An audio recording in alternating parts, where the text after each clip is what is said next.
Now is the former Power Secretary, Mr. Anil Razdan. Mr. Razdan, appreciate you joining us.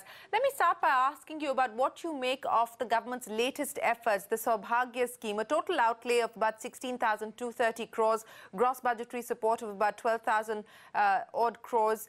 It covers rural as well as urban households, and it's not just about putting a pole up there, it's also about providing access to electricity. Given the state of discoms at this point in time, how feasible, how viable do you believe this is going to be? You see, first of all, it's not a first-time do.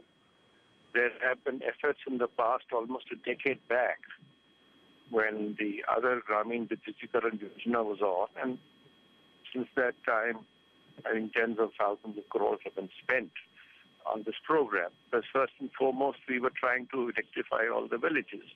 Now, what is the definition of village electrification has also undergone change. What is the definition of a village? Is a revenue estate, or is it a hamlet or a habitation?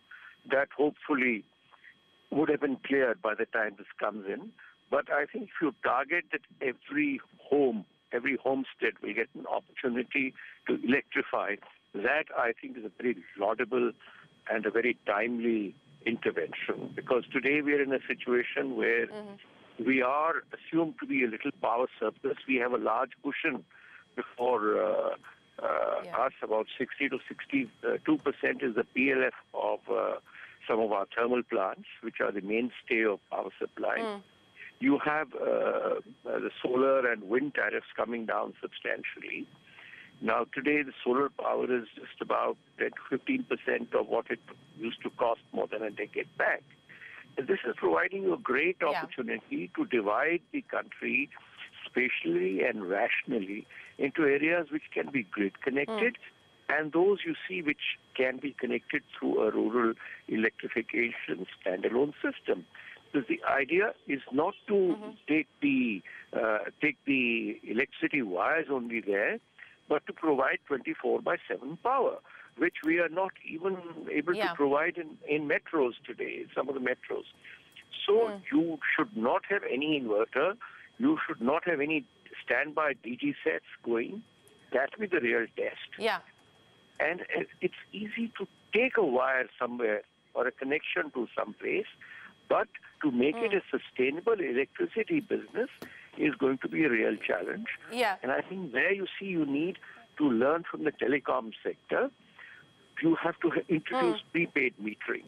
That those who cannot afford to pay... That is what the government seems to be suggesting, Mr. Razdan, and that is what the power minister told me as well in that interview. In fact, let me just read out to you what exactly the government is saying, that the beneficiaries of the free electricity connections would be identified using the census data of 2011. However, unelectrified households not covered under the SECC data would also be provided electricity connections under the scheme on payment of 500 rupees, which shall be recovered by discoms in 10 installments through their electricity bill. So, so the smart metering idea, the prepaid telecom idea, trying to be transported into the power sector as well. But do you believe that that is the best way forward? I think so. I've been a great votary of prepaid metering now for nearly 2 decades because I think some countries, even in the African continent, had done it. We need to be in a situation where a power supplier, if he's not getting back his revenues, he should be able to switch off power. Now, that can only come in through either smart grids or such prepaid metering, where if your meter runs out, your power stops there. And the state, of course, has the political right and also the mandate to give a certain subsidy to people who cannot afford to do it. You give it by direct benefit transfer, let that person buy coupons for that amount, and or a prepaid, as you have in the telecom sector, budget himself accordingly. That household can do it. But today you see you have a huge opportunity where electricity is likely to reach every home, unlike a gas cylinder.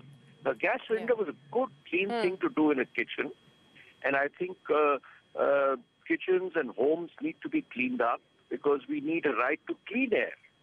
In fact, that's a movement that's going around the more enlightened countries.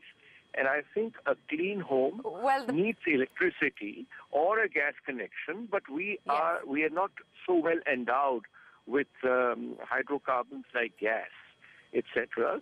So we may have to rely on import. And where I think we need to probably come back again is that solar and coal and wind are our own